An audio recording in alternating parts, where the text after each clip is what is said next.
fatan ka saurari furcin Murja Ibrahim na biyu wanda ta yi a shafukan sada zumunta wato na TikTok.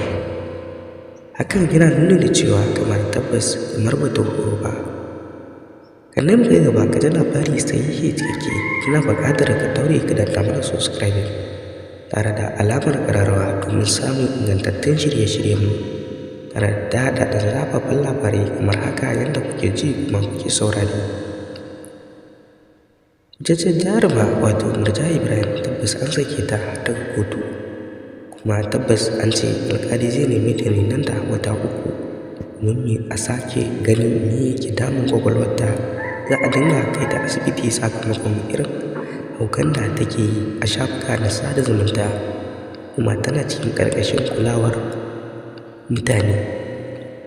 To kenan waɗansu da yawa da dama wannan hukunci bai musu ba.